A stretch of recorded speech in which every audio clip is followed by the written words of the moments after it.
Sembla que ens guanyem la vida parlant. Parlant tots tres. Tots tres, sí. Sí, cadascú una mica de temes diferents. Sí, el que és en comú és el mitjà de comunicació, per dir-ho així, però per la resta em sembla que tots tres anem una mica per la nostra banda. Algú que ens escolta i vol aprendre alguna cosa, no? Sí. En el meu cas, aprendre ho dubto. Bueno, opinar segur, no? Opinar sí, riure potser també, però aprendre poc. Home, sí, ara En el meu t'escoltaré. cas- De veritat no t'he escoltat mai perquè no m'agrada el futbol, però t'escoltaré. Però- A mi m'agrada molt, Però no vols aprendre de futbol si m'escoltes a mi, saps? No. Si em vols aprendre a mi, escoltes un altre tipus de... A casa en parlem tot el dia, de futbol. Ah, sí? Sí. Jo parlo d'adolescència. Ah, sí, I em veritat. dedico a la divulgació de l'adolescència, una etapa Complicada. amb mala premsa, però No, jo molt intento canviar aquesta mirada, no?, més propera. Em pots llegir al País i al diari Ara. Ai, que xulo. Faig moltes conferències a nivell estatal. Soc autora de 2 llibres sobre adolescència Carai. que he publicat amb l'editorial Planeta. És que és fràgil, Els en dolors el de part. fons. Molt fràgil. És molt fràgil, és a dir, tu pots intentar fer-ho tot perfecte amb un adolescent que de sobte es pot fixar en una cosa que no s'ha de fixar i no saps...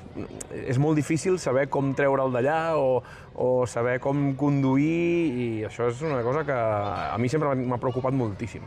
És complicada perquè els adolescents passen un dol, que és dia 10 a la infància, que no és fàcil, i també és molt complicada per les famílies, que també passem un dol, perquè no és fàcil acceptar Perquè hem de dir adéu als fills. Exacte, hem d'acceptar que ens necessiten de forma diferent, jo sempre dic, no? Es continuen, però amb una distància i amb una llibertat que no sempre sabem Sí, donar. és cert. Jo tinc un nen de 15 anys. De 15 bueno, un nen, anys. un adolescent. Doncs prepara't. Sí. Perquè estàs allà, Sí, Estàs, si es descén Però va començar molt d'hora, va començar d'hora, Ara Però comencen és abans. encantador, és encantador. Tenim sort, no?, que ens hagin donat el premi de Sí, gent home, de sí, Terrassa. Si fos milionari, ja us ho he dit abans, compraria el Terrassa. El Terrassa. Compraria el Terrassa i cap dalt. Que guai. El Terrassa Futbol Club Sí, i tant.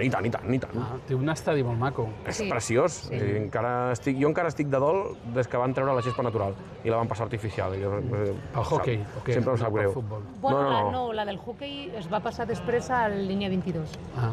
Exacte. Es va utilitzar pel Mundial i després es va passar allà. No trobeu que aquests 4 minuts s'allarguen una mica? Sí, no? Ja ho tenim, no? Mare de Déu.